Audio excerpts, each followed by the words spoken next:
La problématique de la gouvernance ici en République démocratique du Congo, la gestion des finances publiques pose problème et c'est pas nous qui le disons.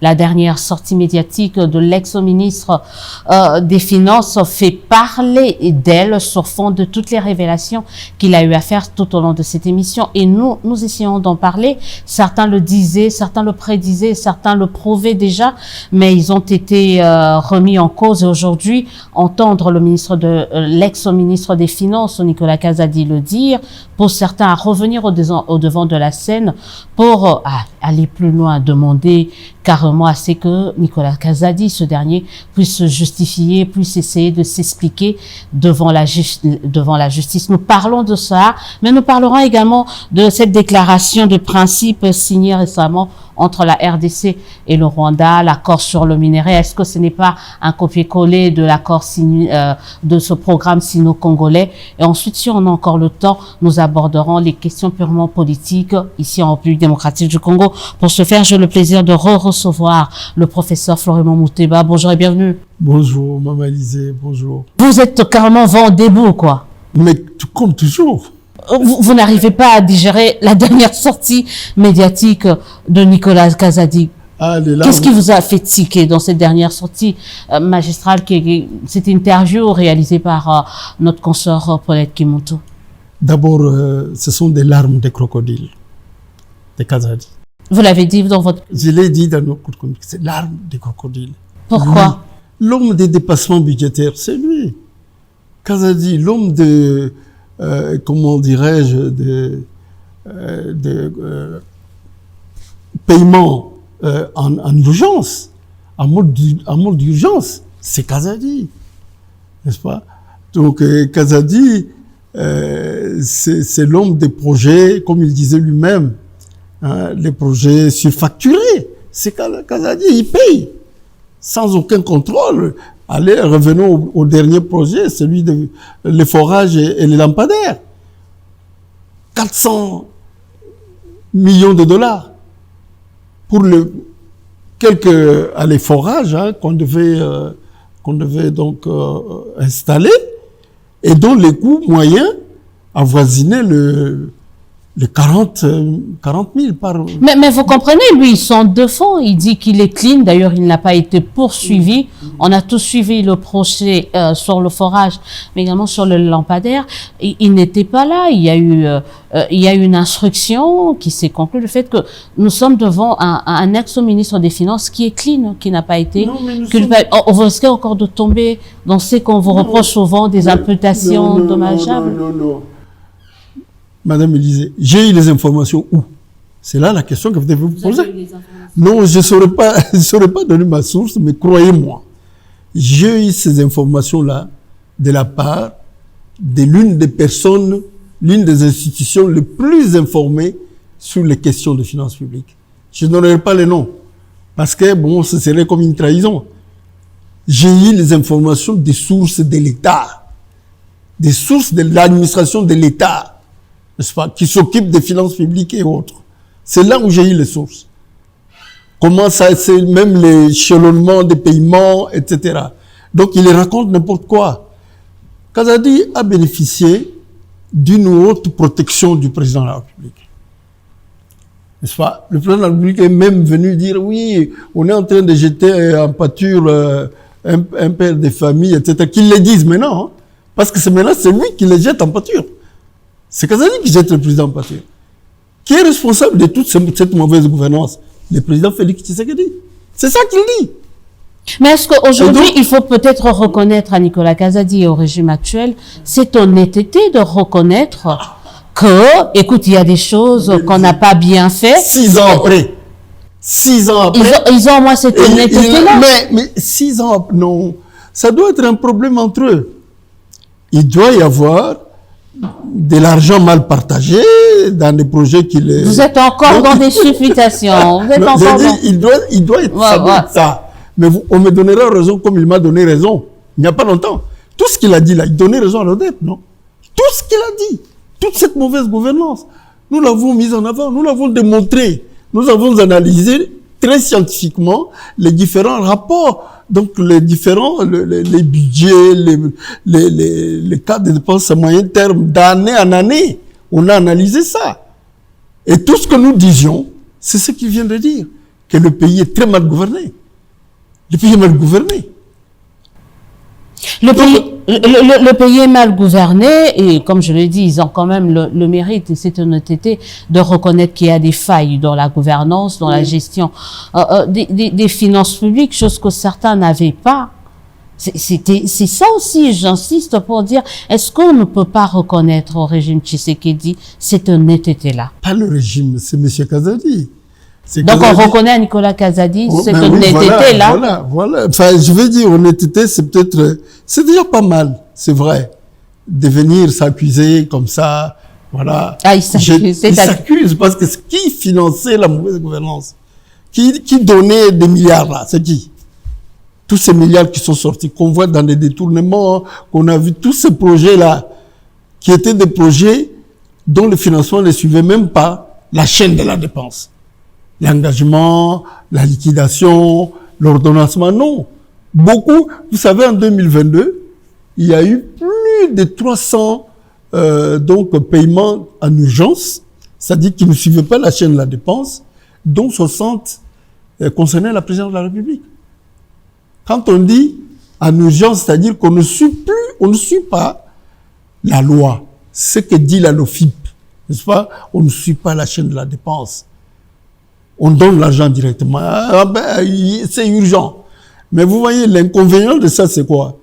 Ça veut dire que si on vous dit qu'on a donné 1 milliard pour l'année, disons 2024 ou 23 à l'agriculture, ça veut dire l'exécution, n'est-ce pas, de ces crédits-là, la mise à disposition ne va pas dépasser 2 ou 3%. Pas 2 ou 3%. Le reste, là, les 97%, ça va où? C'est là où vous entendez parler des dépassements budgétaires. Ça va chez les plus puissants. N'est-ce pas?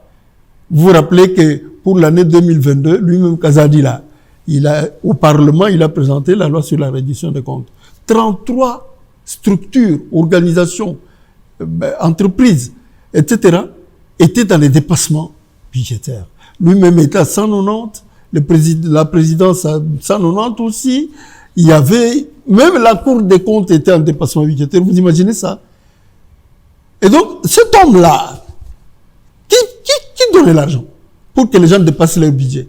Ou qui refusait l'argent pour les plus pauvres, les secteurs pro-pauvres comme l'agriculture, l'éducation, etc. C'était toujours lui.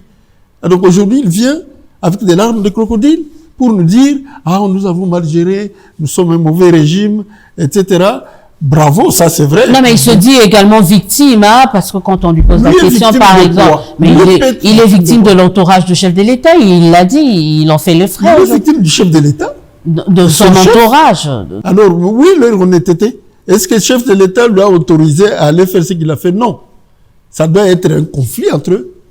Conflit de quoi? On ne sait pas, mais nous, on s'en fout. L'essentiel, c'est qu'il vient confirmer tout ce que l'ODEP, les journalistes, etc., donc, tout ce et d'autres organisations, hein, qui sont aussi dans les finances publiques, ont dénoncé. Et donc, bon, c'est bien, il vient s'accuser. On peut tenir compte des circonstances atténuantes, hein, parce qu'il est comme venu s'accuser lui-même. Mais c'est quelqu'un qui, après avoir fait cette émission, devait être récupéré par la justice et mis devant ses responsabilités. Parce que dans votre communiqué, vous essayez de faire une comparaison entre les révélations au cours de cette interview de Nicolas Kazadi et les propos tenus par un certain Jean-Marc Kabunda Kabound. Et dans votre communiqué, vous pensez qu'il y a de similitudes? Mais bien sûr. Jean-Marc, moi, je remercie Dieu les jours où j'ai eu l'idée de le défendre ici devant vous. Et je pense que ça a beaucoup joué.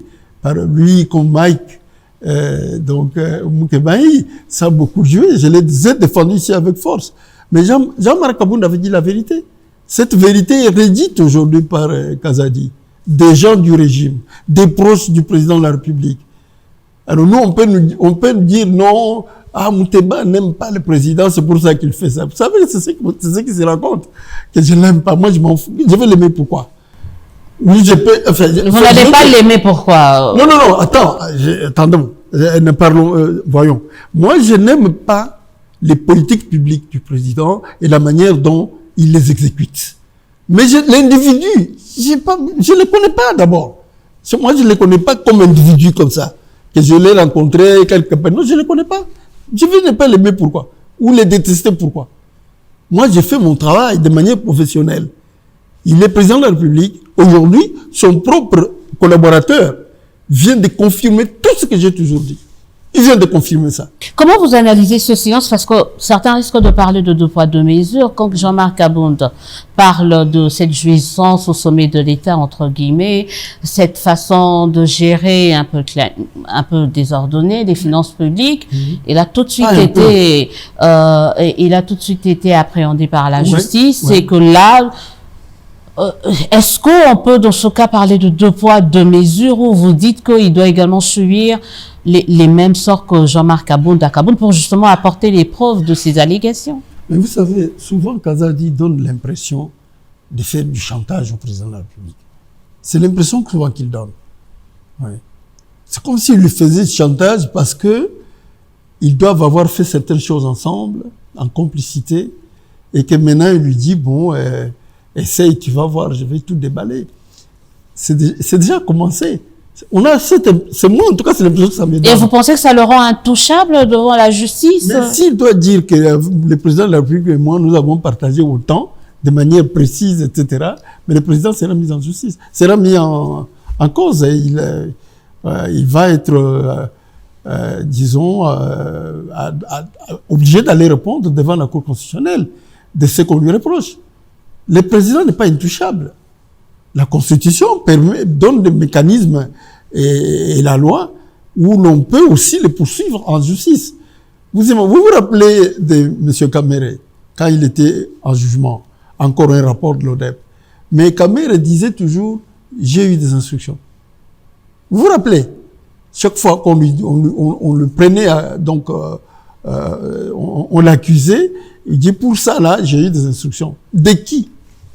Vous imaginez que si Kamere à l'époque n'avait pas couvert le président de la République, aujourd'hui... Vous accusez carrément, c'est des propos forts. Vous pensez que Kamere ou Nicolas Kazadi aujourd'hui sont des personnes qui couvrent le président de la République. Donc, oui. Mais en fait, disons que Kazadi est allé loin. Parce que Kazadi, lui, elle est allé loin. Parce que qui est responsable de la gouvernance d'un pays? Qui est responsable? Il y a une première ministre ici. Hein? Non, chez nous, la Constitution à ce niveau-là n'est pas vraiment bien appliquée. Parce que le président de la République, normalement, ne devrait pas trop se mêler de la gestion courante. Or, c'est ce qu'il fait. D'abord, son cabinet-là, il y a 33 services, agences, qui sont attachés au cabinet du président. Nous avons parlé de la réduction du train de vie de l'État, non? Lui aussi en parle. Lui parle des institutions. Oubliant que les institutions, il y en a que 3 grandes institutions. C'est lui-même, c'est le Parlement et le système judiciaire. Mais le reste, c'est quoi? C'est l'administration. Elle va du groupement, elle passe par les territoires, elle va dans les provinces, et puis elle va au niveau central. Toutes ces institutions-là, allez dans une de nos communes, ici, vous allez voir, la DABJ, dans les communes, la DABJ, dans la gestion des finances publiques. Et donc, au lieu de parler de réduction du train de vie de l'État, et Madame Soumina, et lui parle de réduction. Ça veut dire qu'ils n'ont même pas lu le document de l'ODEP de février 2023. Nous sommes les premiers à avoir posé cette problématique. Il y a 2 ans. Et nous n'avons jamais, vous regardez ce document, il n'est pas mis réduction du train de vie de l'institution. Non. C'est la réduction du train de vie de l'État. Et nous les démontrons en une 20aine de pages comment il faut le faire. Alors, donc, vous voyez un peu, c'est tout ça qui fait que on a l'impression que autour du président, les conseillers, les soi-disant experts qui sont là-bas, ils l'aident pas beaucoup. Ils l'aident pas. Parce que s'ils avaient lu ces documents, quand nous parlions il faut 10 ministères, nous avons démontré pourquoi. On a démontré que on peut mettre ensemble plusieurs soi-disant donc ministère. Dans un pays de 100 millions d'habitants, avec 450 ethnies, là, avec plus de 600 regroupements politiques. Mais sans argent. Madame, il y a sans argent. Vous voyez, sans argent. Si, avec argent, qui est peut-être dilapidé, mais l'argent, il y en a dans ces pays. Non. Les gens peuvent s'enrichir autrement. On ne vient pas en politique pour s'enrichir. On vient en politique pour servir, n'est-ce pas? Si vous voulez vous enrichir, faites les affaires. C'est comme ça partout dans le monde. Vous voyez le président Trump, il est venu au pouvoir déjà multimilliardaire, n'est-ce pas? Mais dans les affaires, c'est pas dans un détournement quelconque.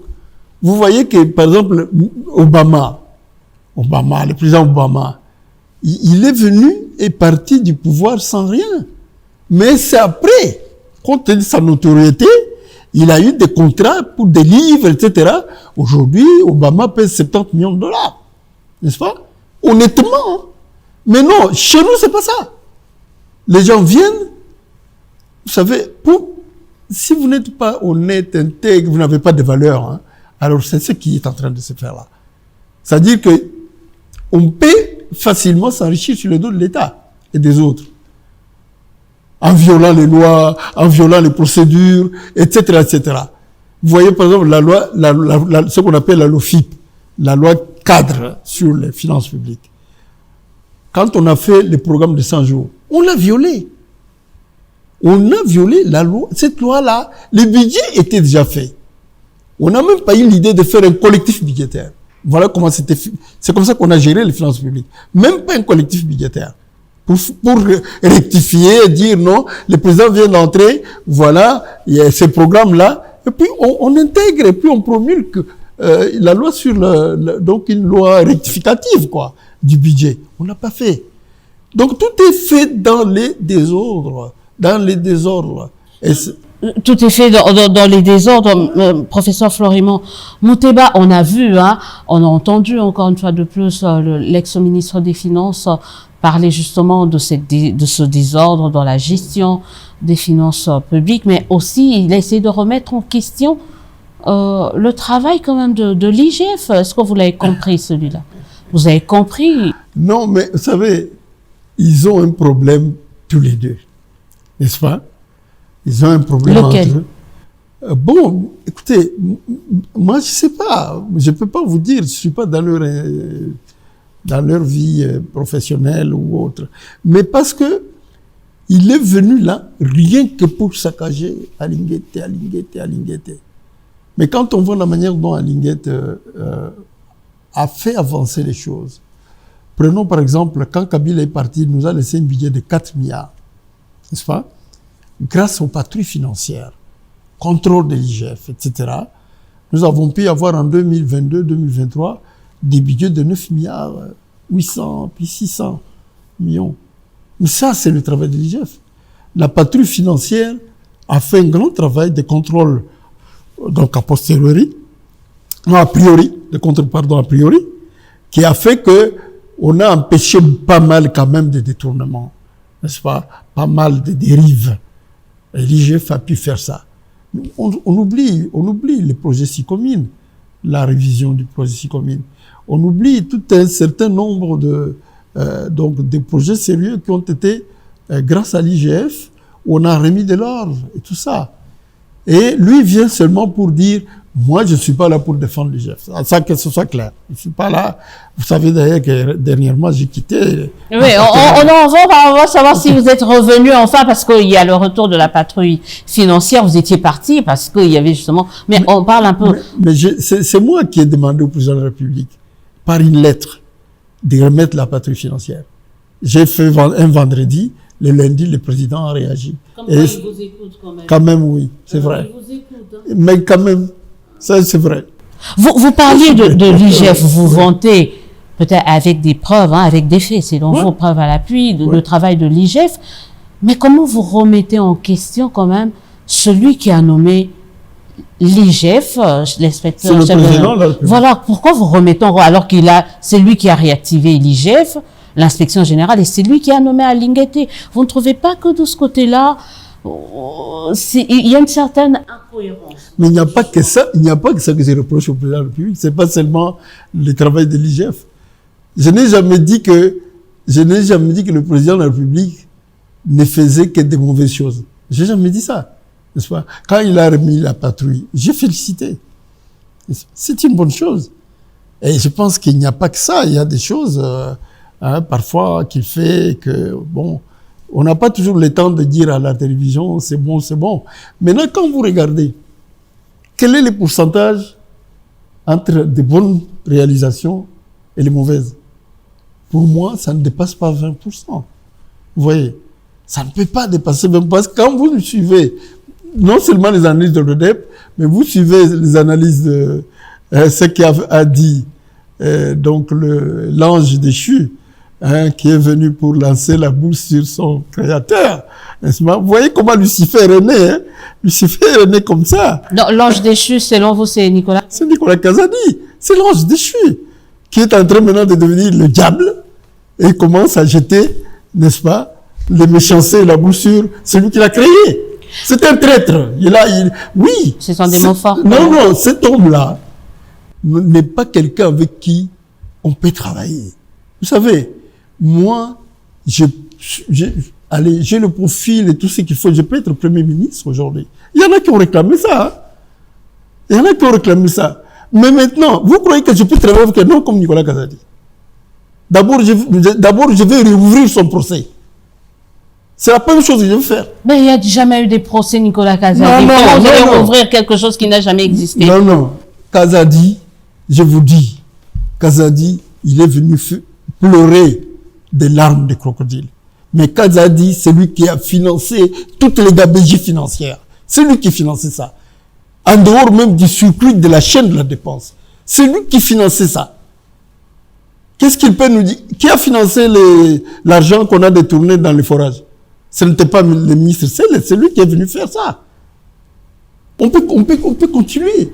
Vraiment, la liste. Mais en même temps, on continue également de dire que la justice n'a jamais, on continue de dire, en tout cas ça ce sont des faits journalistiquement et des faits, la justice n'a jamais condamné ou n'a jamais ouvert une justice instrumentalisée, madame. La justice instrumentalisée par le président de la République. C'est lui qui instrumentalise. Est-ce que vous savez que le président de la République est au courant de toutes les tracasseries judiciaires que moi j'ai eues? Vous savez ça? Je l'ai dit ça devant les Congolais. Et j'ai des preuves. Vous faites des accusations graves. Non, c'est lui qui les a envoyés, madame. Il y a séparation des pouvoirs. Vous faites des affirmations assez graves. Le pouvoir judiciaire est sous la botte de Félix Tshisekedi. Il est sous sa botte, le pouvoir judiciaire. Il en fait ce qu'il veut. On a eu les états généraux récemment. Mais c'était de la mascarade. Nous avons condamné. Je ne suis pas allé, j'étais invité. C'est lui, je vous dis, que les Congolais m'entendent bien, que toutes les tracasseries judiciaires que j'ai eues, elles ont pour origine Félix Tshisekedi. Vous avez des preuves de ça? Oui, madame. Oui. J'ai les preuves. C'est lui. Et c'est quoi l'intérêt du président de... Mais il dit que je ne l'aime pas. Vous savez, avec l'ODEP, nous disons la vérité. Quand nous disons la vérité, il ne supporte pas qu'on dise la vérité. Alors pour lui, si on ne l'aime pas, on ne l'aime pas. On veut que les règles et les procédures soient respectées. Que la Constitution, que la Constitution soit respectée. Vous voyez, où sont les leaders politiques de l'opposition? Ils sont où? En ce moment, nous parlons. Où se trouve Katumbi? Où se trouve Kabila?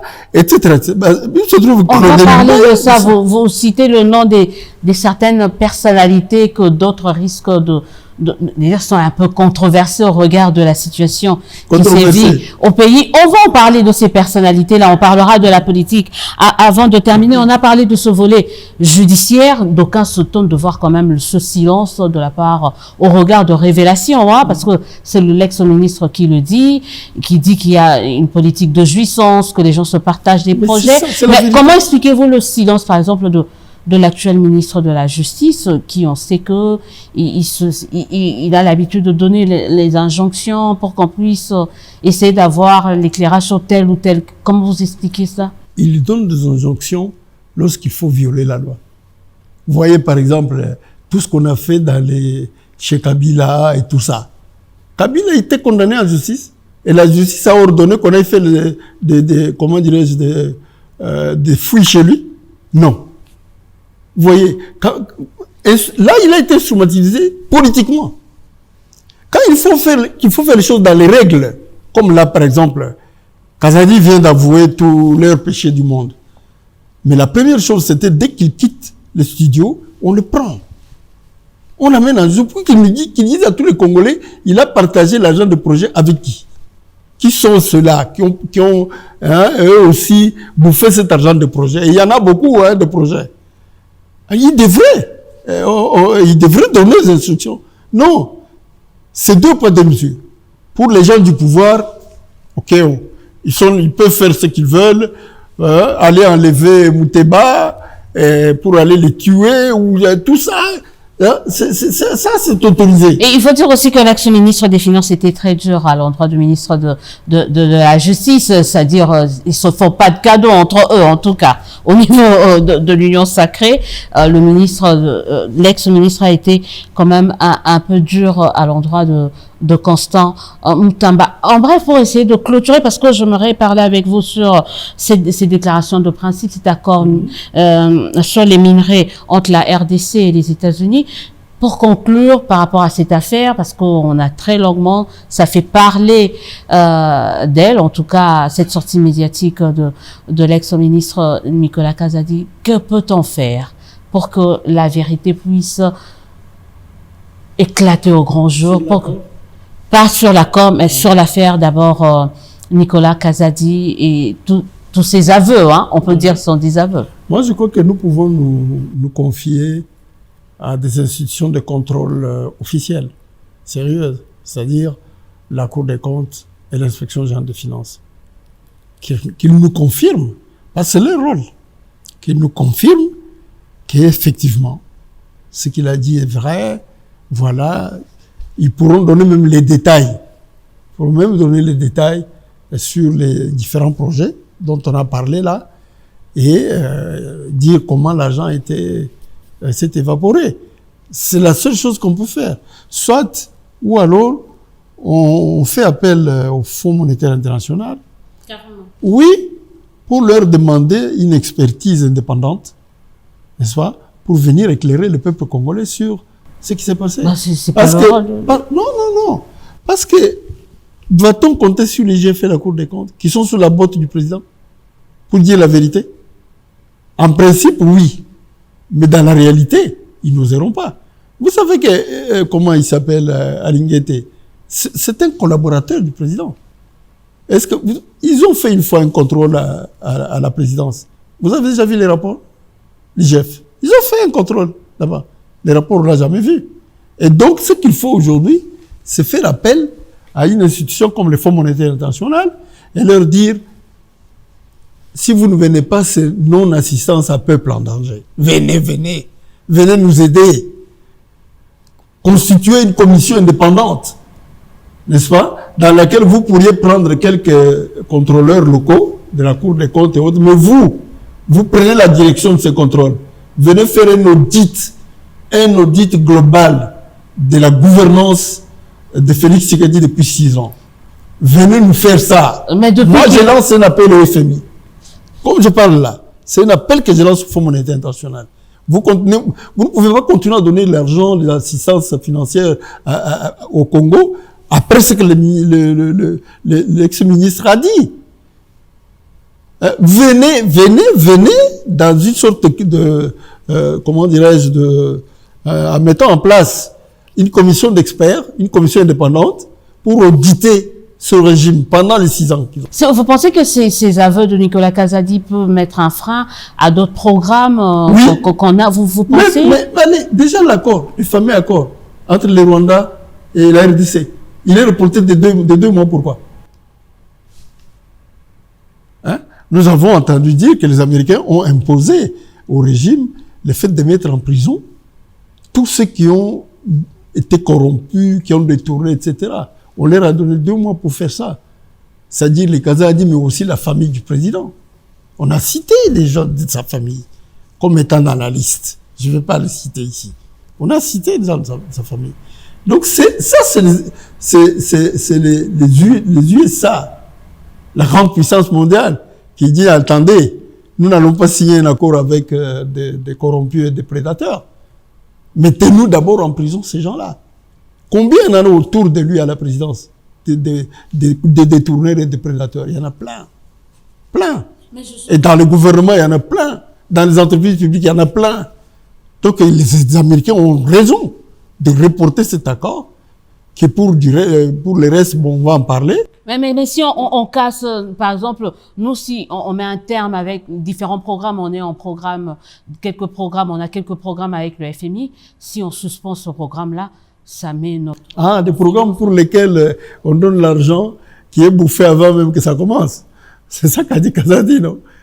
Donc c'est pas la peine. On peut mettre en veilleuse, parce que, bon, quand vous allez regarder de près, vous verrez que l'argent a été donné et qu'ils se sont partagés. Est-ce qu'il y a une différence entre la gestion des finances publiques à l'époque de Nicolas Kazadi et actuellement? Ou c'est une continuité? Bon, franchement, honnêtement, j'ai pas encore regardé de près la gestion actuelle, mais j'ai l'impression que... Ça fait près d'une année qu'ils sont là. Oui, c'est vrai. Vous avez détourné votre regard. Non. Qu'est-ce qui nous... Ça vous ressemble pas, monsieur? Ça ne vous ressemble pas. Merci de me rappeler. Une année? Merci de me le rappeler. Non, on va regarder. Une année? Non, on va regarder. L'année 2024, nous devons l'analyser vraiment à fond. Ça, vous avez raison. On doit le faire. On doit le faire comme on a fait les autres années. On va le faire. Donc, mais pour l'instant, je ne sais pas lui faire les mêmes critiques que j'ai faites à Kazadi. Parce que là, on a vu tous les dossiers dont lui-même parle. Hein. Aujourd'hui, il confirme que l'ODEP a toujours eu raison. L'ODEP a toujours eu raison, on verra ce que dira l'avenir. Est-ce que l'avenir vous donnera raison? On en saura un peu plus. On parlait déjà de cet accord. Déjà, déclaration de principe aux États-Unis, entre la RDC et le Rwanda, c'est une bonne chose. Une procédure bâclée. Bâclée pourquoi? Parce que, vous savez, il s'agit de beaucoup de minéraux, beaucoup d'argent, n'est-ce pas, qui devrait normalement, d'abord, est-ce que pour développer le Congo, il faut vendre à vil prix? Donc ces minéraux, non. Vous n'avez pas entendu le président de la République, hein? Il l'a dit encore le 5 mai dernier, jamais, au grand jamais, je ne braderai les minerais ou les richesses de la RDC. Quand je suis venu la fois dernière ici, je vous ai apporté un petit cadeau, mes livres. Parmi ces 2 livres, il y en a un qui parle des méthodes d'analyse d'évaluation des projets de développement, l'analyse financière et économique des projets de développement. Et donc, ça, ce sont des principes universellement admis lorsqu'il s'agit de savoir si un projet est bon ou pas pour un pays. Qui a évalué techniquement les sites et la teneur des minéraux qu'on veut donner? Quand? C'est venu de l'idée de quelqu'un qui dit non, je ne peux pas perdre mon pouvoir, il veut faire cadeau aux Américains, etc. C'est venu de cette manière-là. Mais un projet, madame, un projet doit faire l'objet d'une étude, donc en bonne et due forme, n'est-ce pas? En bonne et due forme. On parle en termes techniques de projets matures, mais ce sont des projets qui ont été étudiés techniquement sur le plan des marchés qu'il va fournir, sur le plan technique. Quand on connaît les objectifs de la production, on fait, sur le plan technique, on étudie, on voit quelle est la teneur, la quantité de minéraux qu'on va échanger contre la paix. Qui a fait ça? 2. L'Ukraine est en train de faire ça aussi, hein. On n'est pas le seul. Les États-Unis font ça avec l'Ukraine. Non, on est dedans, c'est une nouvelle stratégie. Mais croyez-moi que l'Ukraine, là-bas, ils ont étudié leur projet. Et chez nous, ici, moi, je voudrais voir où est l'étude qui a été faite par rapport à ça. L'aspect économique, maintenant. Un projet peut, quand il arrive, apporter beaucoup à la collectivité nationale. Cette étude économique a été faite par qui? Donc, du point de vue déjà du professionnalisme, des techniques, n'est-ce pas, qui sont mondialement connues, hein, rien n'a été fait chez nous ici. On s'est précipité, ah non, je veux la paix, je vais garder le pouvoir, etc. La paix n'a pas de prix, hein. Oui, mais non, mais la paix, ce n'est pas non plus aller brader comme ça. Ce sont toutes les générations, c'est pas moi. Ce sont vos enfants, etc., mes petits-enfants, qui vont souffrir de cet accord-là. Même Mobutu n'a pas fait ça. Mais on n'en connaît pas le contenu, professeur. Ah, vous dites bien. On n'en connaît pas. Mais déjà, on peut pas parler de bradage parce qu'on ne connaît pas le contenu. Mais alors pourquoi on n'a pas rendu ce contenu public? Pourquoi? Il faut qu'on rende public. Parce que vous dites, on dit 25%, Rwanda, 25% de quoi? Vous voyez? Un tel accord qui engage comme ça l'avenir du Congo pour longtemps. Parce que nos petits-enfants vont souffrir d'un tel accord. Léonin, là, on va souffrir de ça. Et donc, moi, j'ai dit, ça, cet accord-là, Dieu merci, il y a 2 mois, pendant ces 2 mois, nous devons faire une campagne pour ramener les gens autour de la table. On ne peut pas appliquer cet accord tel qu'il est. Donc on doit vous associer, vous savez, ça serait anticonstitutionnel. On sait ce que dit la Constitution. Les traités sont négociés par on peut amener les experts de la société civile. Où est le problème? Comme c'est fait le cas avec la révisitation du contrat sino-congolais. Est-ce que ça doit être fait de cette façon-là? Mais la révisitation du contrat sino-congolais a rapporté 7 milliards. Je sais que ça pouvait être plus, mais ça a rapporté comme 7 milliards, contrairement aux 350 millions que nous, on avait eu pendant 15 ans. On a dit que c'était 800 millions, mais en réalité, quand on regarde de près, c'est à peine 350 millions, pendant que les Chinois ont, engrangé près de 16 ou 17 milliards. Vous voyez ça? Est-ce qu'on veut nous faire revivre la même chose? Non. Donc il faut associer la société civile. Non seulement. Il faut avoir le contenu de cet accord là sur les minerais avant la signature. Avant la signature, il faut que la population congolaise, avec l'aide de la société civile, sache à quel prix, quel a été le bradage qui a été fait contre nos intérêts. Donc ça, c'est le pire d'accord, je pense, de ma mémoire, que même le maréchal Mobutu n'a pas fait des choses pareilles. Au contraire, Mobutu, quand il est arrivé, il a nationalisé l'Union minière du Haut-Katanga, qui est devenue la GECAMINE aujourd'hui. Oui. Mobutu n'a pas été un bon gestionnaire non plus. Mais, quand vous prenez le mal, il a été le moindre mal. Il a été le moindre mal, donc on retient par rapport à cet accord sur les minerais. On a 2 mois. C'est quoi la marge de manœuvre que vous, société civile, avez pour aller, entre guillemets, contraindre le président à vous associer, à connaître, à vous associer dans cette signature ou dans cet accord pour essayer d'en parler? Mais vous savez, entre le président de la République et nous autres, qui aux yeux des Américains, sont plus crédibles? Je pose cette question. Le président, évidemment. Madame, quand on lui demande de punir les détourneurs et les corrompus de sa famille, ça veut dire qu'on l'apprécie vraiment? Vous croyez? Ce sont les affaires. Mais les Américains n'aiment pas les gens corrompus.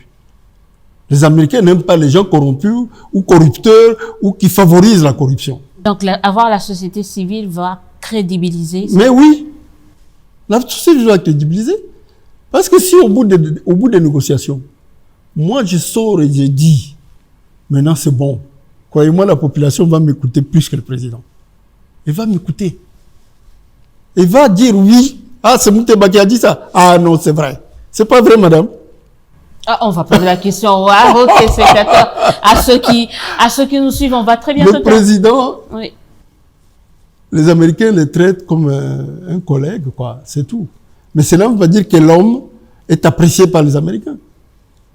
C'est un type net, il est pas corrompu, non, les Américains. Non. Pourquoi ils lui auraient fait ce qu'ils viennent de faire? De dire non, 2 mois.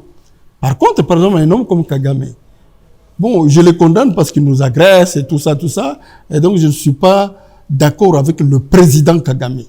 Mais l'homme Kagame, vous pensez que les Américains ne l'apprécient pas? Sa gestion à lui? Voyez. Kagame gère bien son pays.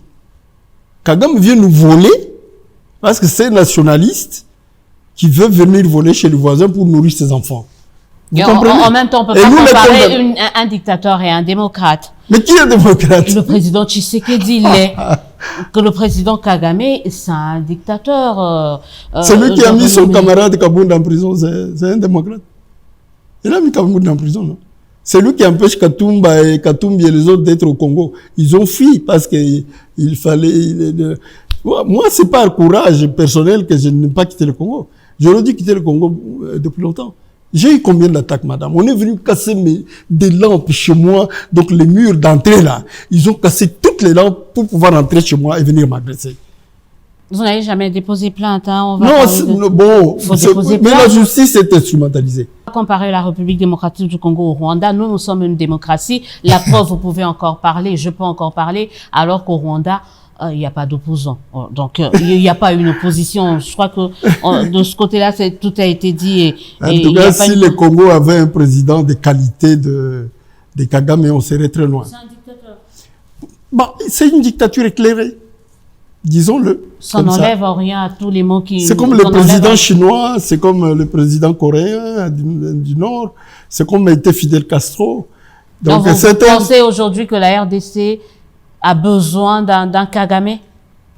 Bon, en tout cas, la RDC a besoin que mes compatriotes me comprennent bien. Ben je n'ai rien à voir avec ces messieurs-là. Je les déteste. Et j'ai déjà montré plusieurs fois qu'avec les agressions qu'il a faites à notre pays, moi, j'ai fait des émissions avec pour dire non. Le président ne peut pas aller là-bas pour négocier avec ces gens. Donc, je reste sur ces positions-là. Mais, revenons un peu donc à la raison. Le pays de Kagame marche. Kagame est capable, dans un petit pays comme ça, avec à peine 10 millions d'habitants, est capable de venir nous prendre, nous, des terres. Ça veut dire qu'il est organisé, n'est-ce pas? Son armée est entrée à Goma, elle est entrée à Bukavu, etc. Et nous, jusqu'aujourd'hui, où est la riposte? On est incapable de faire la moindre riposte. Est-ce que nous allons dire que Kagame est un plus mauvais président que Félix? Il est de loin meilleur. Il est de loin meilleur que le nôtre. Donc, du côté organisation et gestion, Kagame est de loin meilleur que Félix. De très loin même. De très loin, là, je non, mais le pays, maman, le pays est occupé. Le pays est occupé. Les militaires rwandais sont venus, sont entrés. Ils ont pris nos territoires. Si n'eût été l'intervention de la communauté internationale, ils seraient déjà à Kinshasa. Ils seraient déjà ici. Vous croyez que si les M23, là, les traîtres là, du M23, ce sont des traîtres. Le fait qu'ils collaborent avec les Rwandais dans ça, parce qu'il ne faut pas que les gens confondent. Je parle ici de la personne de Kagame. Mais Kagame, président, c'est un mauvais président pour nous. C'est quelqu'un qui nous fait du mal. Mais les qualités, allez voir son pays. Son pays est développé. Hein. Vous parliez tout à l'heure de traître, et tout à l'heure vous citiez également le nom de l'ancien président Joseph Kabila, que certains considèrent comme un traître. C'est pas le cas avec vous? Joseph Kabila est traître? Traître à la nation?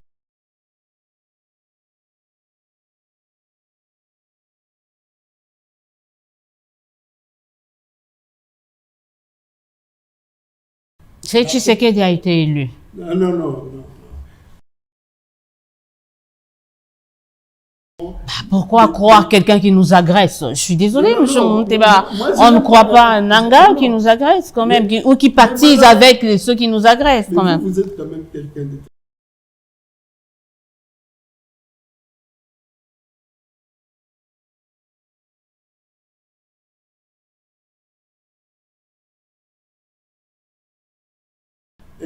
Compromis à l'Afrique. Compromis à l'Africaine.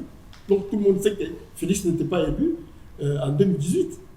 C'était une histoire, mais celui qui a gagné l'élection, c'était Martin Fayou. Maintenant, le deuxième, là, nous avons tous vu 13 000 machines à voter ou à tricher qui étaient dans les maisons des députés, etc. Ces députés-là votaient seulement pour eux-mêmes ou ils votaient aussi pour leur président. Ils bourraient les urnes, et rien que pour eux.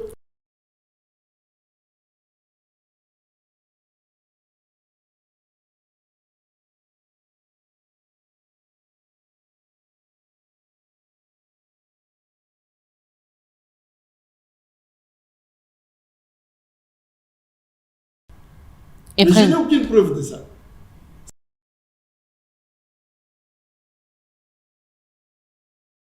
C'est pas le rôle d'un ancien président. Mais son silence face à l'occupation de Goma, de Bukavu, lors de sa première sortie, pas de compassion, est-ce qu'il n'a pas donné des signaux pour faire croire à certains que voilà ce qui se passe dans cette partie du pays, l'importe peu, quoi? Non, personne ne peut, et vous savez, vous connaissez ma pensée là-dessus, on ne peut pas appuyer cette force armée de l'AFC M23, c'est l'armée rwandaise. On a vu comment ils sont entrés à Goma, ils sont entrés à Bukavu. Si Kabila vient appuyer ça, c'est un traître. Si vraiment il a osé venir appuyer ces gens-là pour aggraver la situation que nous avons, qui est déjà très dramatique, s'il est vraiment membre de cette alliance-là, eh bien, c'est un traître. Mais il faut en avoir les preuves. Avant d'aller piller ces maisons, il faut en avoir les preuves. Est-ce qu'il a un rôle à jouer dans le retour de la paix ici? Oui. Ce sera lequel? C'est son rôle? Non, j'ai remarqué une chose. C'est que le président Tshisekedi n'a pas, comment j'allais dire, cette hauteur qu'avait par exemple le maréchal Mobutu. Ou même Joseph Kabila. Joseph Kabila, vers 9 ans, va diriger une transition avec 4 vice-présidents. Joseph Kabila. Petit garçon de 29 ans. Je peux vous assurer qu'aujourd'hui, le président Félix ne peut pas gérer ça. Parce que déjà, qu'est-ce que ça coûte d'aller vers les opposants et parler avec eux? Ce sont des Congolais. Je ne parle pas de la rébellion. Mais qu'on entende que Fayoulou, Sesanga et autres sont allés s'allier avec Joseph Kabila, c'est que lui, il les a lâchés. Il n'a pas été capable vraiment de parler autour d'une table avec Martin, avec Deli, hein, Sesanga. Vraiment, il n'a pas été capable de ça, ou même avec la société civile. Mais pourquoi parler? L'opposition doit jouer son rôle, rester dans l'opposition. Non. Et lui, il joue son rôle. Je parle de parler pour la paix, n'est-ce pas? Parce que nous devrons aller vers un gouvernement d'union nationale. Et ce gouvernement de transition, on ne va pas le faire, ce n'est pas le gouvernement soumis au bis. C'est ça qu'on est en train de faire. Mais ils n'osent pas parce que là-dedans, il n'y a pas de gens crédibles. Il n'y en a pas. Donc, s'il veut avoir de la crédibilité, ne fût-ce qu'avant même d'aller parler avec la rébellion, ceux qui sont à Kinshasa, ils sont en train de circuler dans leurs véhicules, vous avez aussi peur d'eux. Donc, il n'a pas cette... Vous savez, j'étais à l'époque en exil, et Moussa Kalibond a écrit un livre où il disait « Mobutu, l'incarnation du mal zaïrois ». C'était dur.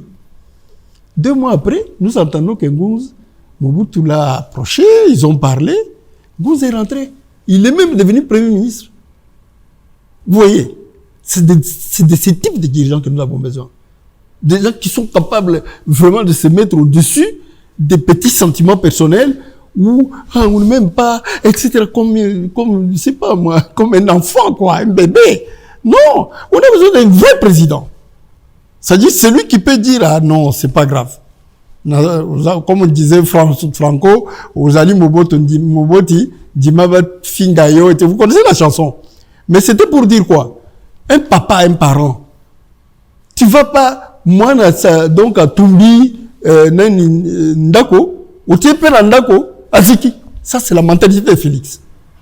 Vous êtes dur. Non. Oui, vous êtes trop dur. Non, il est trop haineux. C'est quelqu'un qui est trop haineux avec les gens. C'est plutôt vous qui, on sent que... Ah non, mais parce qu'il n'est pas... Attends, je ne vais pas aller trop loin. Ouais, on sent que c'est vous qui avez plutôt cette... Non, mais il ne mérite pas d'être... On parlait de Kabila. C'est quoi son rôle? Qu'est-ce qu'il peut jouer? Comment doit-il s'y prendre ici? Kabila, en tant qu'ancien président, il doit s'éloigner des rébellions. La première chose qu'il doit faire.